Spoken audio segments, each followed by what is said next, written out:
En 1996, la banlieue de Houston allait être terrorisée par un tueur sadique. Vers 17h30, à Spring, le 5 janvier, Jerry Cohen retourna à l'entreprise de location d'espace d'entreposage dont il était le propriétaire avec sa femme Rita. Cohen fut surpris de voir que le bureau de Rita était verrouillé et que l'écriteau fermé avait été placé sur la porte. Inquiet, il fit voler la vitre en éclats. Le bureau avait été saccagé, mais ce que Cohen vit ensuite était bien pire. Il alerta la police. Un patrouilleur du quartier arriva quelques minutes plus tard. Malheureusement, il était trop tard. Rita Cohen était morte. On dépêcha des enquêteurs de la section des homicides sur les lieux. La victime avait été étranglée avec une attache de plastique à fermeture automatique. Ses mains et ses pieds étaient ligotés. Les enquêteurs croyaient qu'elle avait tenté de se libérer une main dans un effort désespéré pour rester en vie. Le détective Ben Bale d'Harris County participait à l'enquête. Sa mort a été brutale. Avec cette attache autour du cou, la victime savait à coup sûr qu'elle en mourrait. Et il lui était impossible de l'enlever. Le mobile de ce meurtre semblait être le vol. Nous croyions que c'était un crime prémédité à cause de l'arme, c'est-à-dire les attaches qui avaient été apportées par le meurtrier. Les attaches étaient faites de plastique industriel. Les enquêteurs fouillèrent le bureau à la recherche d'indices sur l'identité du meurtrier. La caisse avait été vidée de l'argent qu'elle contenait, mais quelque chose d'autre capta le regard du détective Bell. C'était un formulaire de location partiellement rempli. Sur le bureau, on a trouvé un contrat type qu'on faisait remplir aux personnes qui louaient un espace d'entreposage. Toutes les informations sur la société figuraient déjà sur le formulaire, même le numéro de l'espace qui faisait l'objet du contrat. Mais il n'y avait aucun renseignement sur le client. Les détectives commencèrent leur enquête en interrogeant les gens les plus proches de la victime, en espérant qu'ils fourniraient des réponses. Quel que soit le type d'homicide, on doit toujours commencer par les gens les plus proches, comme la famille. Le détective Bell interrogea le mari de la victime, Jerry Cohen. Comme il avait été l'une des dernières personnes à la voir en vie, je l'ai interrogé de façon approfondie. J'ai obtenu sa déposition. Cohen déclara qu'il avait vu sa femme Rita en vie le matin même, au moment où il partait travailler vers 8 heures. Ils avaient discuté des courses à faire. Tout semblait normal. Mais lorsque Cohen était revenu vers 17h30, il avait trouvé sa femme morte. Il avait un alibi pour toute la journée puisqu'il était à son lieu de travail. Lors de l'autopsie, le médecin légiste remarqua de profondes égratignures au cou de la victime. La tâche avait été nouée avec une force extrême. Rita n'avait eu aucune chance de survie. Elle était morte par strangulation. Elle avait d'autres contusions aux poignets et aux chevilles qui avaient été ligotées. Avec ses attaches de plastique, le meurtrier disposait d'armes efficaces et fatales. On envoya ces attaches au laboratoire judiciaire de Harris County pour analyse. Matthew Clements y est expert dans l'analyse de marques laissées par des outils. Pour identifier les marques laissées par les outils, il faut être capable de se représenter un modèle en 3 dimensions. Un modèle qui a une forme bien déterminée, par opposition, par exemple, à un morceau de papier ou à quelque autre objet plat. Il faut donc s'entraîner à voir et à imaginer en 3 dimensions les outils qui ont produit ces marques. Les attaches de plastique étaient de fabrication industrielle, comme celles que l'on retrouve dans le marché des appareils électriques, notamment les climatiseurs. À première vue, elles semblaient ordinaires et n'avoir aucune caractéristique particulière, mais sous la loupe, Clements remarqua quelque chose. On avait sectionné les extrémités des attaches et il y avait là des marques d'outils. C'était une découverte importante parce que les outils utilisés, qu'il s'agisse de pinces ordinaires ou de coupe-fil, laissent des traces caractéristiques. Les attaches avaient été coupées de la même longueur. Il y a une lame sur les coupe-fils. C'est cette lame qui a appuyé sur la courroie de plastique. Les irrégularités de la lame ont laissé des égratignures sur la surface. On les appelle des striations. Elles servent de base pour effectuer nos comparaisons. C'est comme une empreinte digitale. On identifie les caractéristiques uniques de l'outil qui a pu laisser ses marques. Les enquêteurs croyaient que s'ils trouvaient l'outil qui avait servi à couper les attaches, ils trouveraient vraisemblablement le tueur. Cela pouvait nous permettre de résoudre cette enquête, surtout si l'on ne disposait d'aucune empreinte digitale, d'ADN ou d'aucun autre indice qui relierait un suspect à la scène du crime. Les marques laissées par les outils sont des indices aussi probants que si l'on avait trouvé l'outil dans le coffre à outils du suspect. Les techniciens de laboratoire analysèrent également le formulaire de location trouvé sur la scène du crime à la recherche d'empreintes digitales. Voici l'experte en dactyloscopie Gail Mills. Quand on a trouvé ce document à moitié rempli, on savait qu'il était entré en contact avec des mains. Quand on touche un objet aussi poreux qu'une feuille de papier, on laisse des résidus. Ces résidus, ce sont des graisses et des huiles, des sels et des acides aminés. Mills appliqua un produit chimique avant son analyse. Ce produit entre en réaction avec les acides aminés présents dans les empreintes digitales. Elle fit ensuite sécher le papier et l'examina sous un éclairage spécial. On utilise un éclairage puissant pour examiner certains indices. Cette source de lumière a des longueurs d'onde variées que l'on peut modifier pour rendre certains indices fluorescents. On a examiné le document à l'aide de cette lumière. S'il y avait une empreinte contenant des acides aminés sur le document, elle apparaîtrait. Mills trouva une empreinte qui ne provenait pas des doigts de la victime. Je devais ensuite photographier cette empreinte pour la conserver, et c'est ce que j'ai fait. C'était maintenant aux enquêteurs de tenter de trouver à qui appartenait cette empreinte. Au bureau du shérif d'Harris County, le détective Bell examina les résultats des analyses. Les attaches à fermeture automatique avaient beau avoir été bien coupées et l'empreinte digitale du meurtrier être apparente sur un document, tout cela ne le mettait pas sur la piste d'un suspect. Bell retourna voir le mari de Rita, Jerry Cowan, et lui demanda de faire des vérifications chez lui et de s'assurer qu'en plus de l'argent, rien d'autre n'avait disparu de la caisse. Cowan fouilla les lieux et s'aperçut que certains bijoux avaient été volés, de même que 2 mandats postes. Les enquêteurs se mirent à la recherche des 2 mandats. Jerry se rappelait que 2 ou 3 jours avant le meurtre, sa femme et lui s'étaient procuré ces mandats à l'épicerie près de chez eux. Ils s'en servaient pour payer leurs factures. L'un des mandats s'élevait à plusieurs centaines de dollars et devait servir à régler le paiement mensuel de leur voiture, et l'autre était au montant de 10 dollars.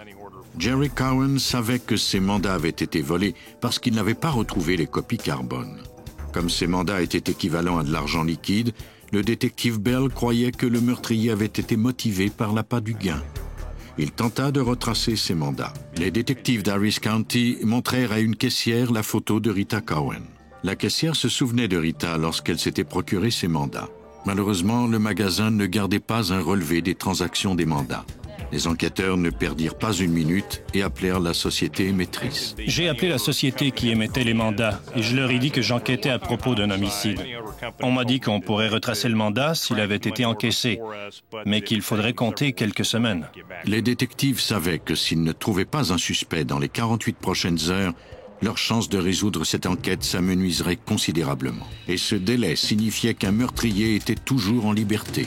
Les détectives ne tarderaient pas à se rendre compte que ce délai pouvait être fatal.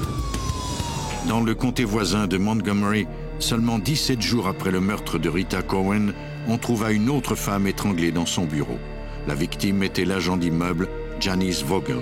Ses mains et ses pieds avaient été ligotés à l'aide de fils électriques rouges et elle avait une attache de plastique autour du cou, identique à celle qui avait servi à étrangler Rita Cowan. La nouvelle du meurtre de Janice Vogel se répandit rapidement dans la région métropolitaine de Houston. La population était effrayée. Un détective du bureau du shérif d'Harris County apprit la nouvelle à la télévision et remarqua de nombreuses ressemblances entre ce meurtre et celui de Rita Cowan. Le détective Bell contacta les enquêteurs de Montgomery County. Il semblait bien qu'ils étaient à la recherche du même meurtrier et que celui-ci risquait de frapper à nouveau. On avait utilisé le même type d'attache pour ce meurtre. Avant le meurtre de Madame Rita Cowan, il n'y avait jamais eu de cas semblable. Et puis, 17 jours plus tard, un deuxième meurtre avait eu lieu dans le même secteur que le premier. Nous avons pensé qu'un prédateur était à l'œuvre et qu'il allait continuer à faire des victimes tant qu'on ne l'arrêterait pas. La police reçut alors une télécopie de la société émettrice des mandats. Pour les enquêteurs, c'était une excellente nouvelle. La société avait découvert que le plus gros mandat avait été encaissé. On m'a envoyé une photocopie recto verso de ce mandat. Y figurait le nom de l'acheteur et au dos, celui de l'endosseur. Le mandat de $400 avait été encaissé dans un bar de la région, le Ice House. Et la signature était révélatrice. Sur le recto, il était indiqué qu'un certain Roy Landry, dont l'adresse était située dans le sud de Houston, avait acheté ce mandat. De l'autre signature au verso du mandat, on ne pouvait lire que le prénom, Bill. On a effectué des vérifications sur Landry. Il avait un lourd passé judiciaire. J'ai tout de suite pensé, à cause de ce passé, que nous disposions là d'un suspect important. Le détective Bell avait enfin un suspect. Maintenant, il devait le retrouver. On a obtenu la photo judiciaire de Roy Landry, qu'on a jointe à d'autres photos. Et mon collègue et moi, nous sommes rendus au bar Ice House.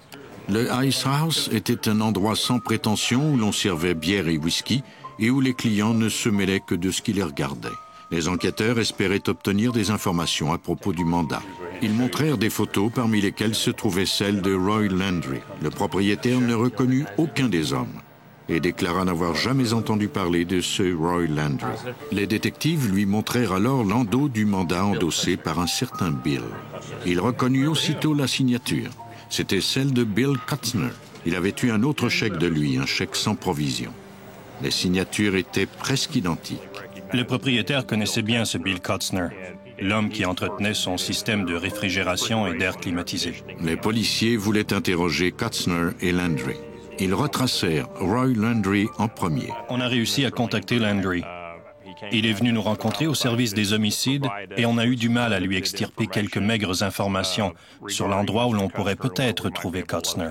Les enquêteurs savaient que Landry avait un lourd passé judiciaire et celui-ci se montrait hésitant à leur livrer des informations.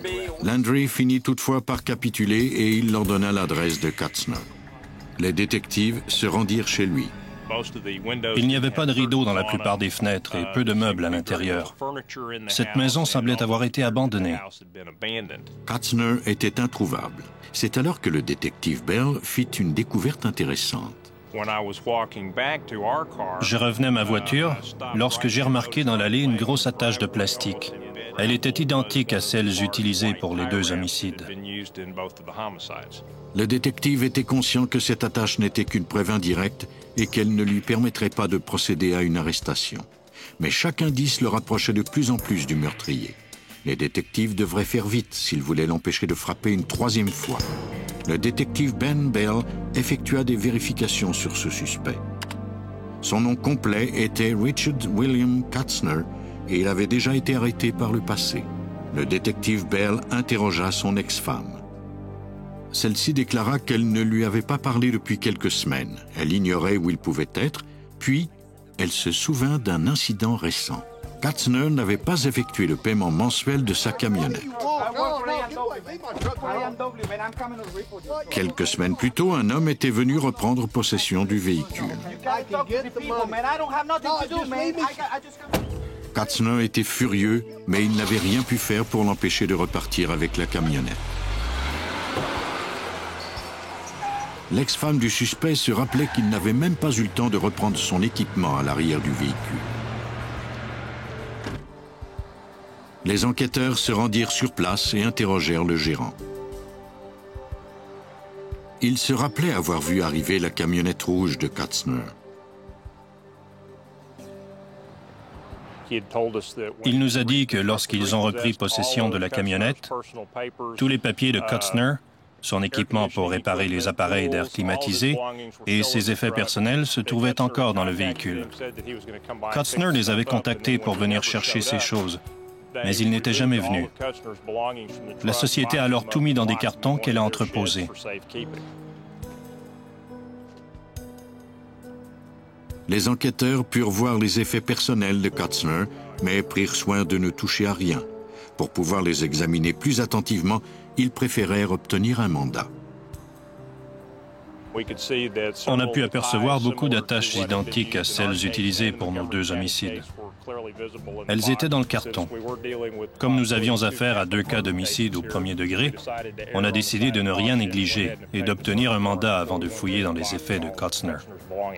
Quelques heures plus tard, les enquêteurs revinrent munis d'un mandat de perquisition. Ils tombèrent alors sur quantité d'indices incriminants. Quand on a pu examiner le contenu du carton, on a trouvé des attaches identiques à celles utilisées dans le cas d'Harris County, et aussi des attaches comme celles de Montgomery County et des fils électriques rouges. Les détectives trouvèrent aussi un mandat au montant de 10 $ et un formulaire contenant de l'information pour la location de l'espace d'entreposage numéro 308. C'était le double du formulaire trouvé sur le bureau de Rita Cohen. On trouva également une paire de pinces coupe-fil. Au labo, les experts avaient déjà établi que le meurtrier s'était servi d'un outil comme celui-ci sur les 2 scènes de crime. Les experts judiciaires comparèrent le fil électrique rouge trouvé parmi les effets du suspect au fil ayant servi à ligoter les chevilles de Janice Vogel. Notre but, c'était de retrouver les mêmes striations sur ces effets que celles observées sur nos pièces à conviction. On utilisa une loupe ultra puissante pour mieux examiner les striations sur le fil. S'il y avait suffisamment de striations, je pourrais affirmer hors de tout doute qu'aucun autre outil n'avait pu laisser ses marques. Grâce aux indices trouvés à la fourrière, on a pu faire émettre le mandat d'arrestation contre Bill Kotzner pour le meurtre au premier degré d'Harris County.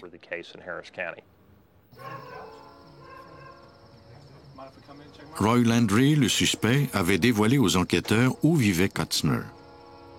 Les policiers d'Harris County décidèrent d'aller lui rendre visite le soir à un moment où il serait vraisemblablement chez lui et où il y aurait peu de passants. Les détectives entrèrent dans la maison. Kotzner était là, étendu sur le canapé, endormi. Detective Bell, rolling stop.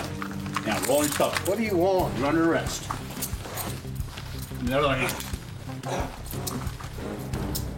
All I told you about was some money orders, Bell. Il fut arrêté sans problème et nia être impliqué dans les meurtres. Money orders? You said you're under arrest. Well, that's all I know about some money orders. What else do you want? Une fois le suspect en détention, les détectives purent consolider leur enquête contre William Richard Kotzner.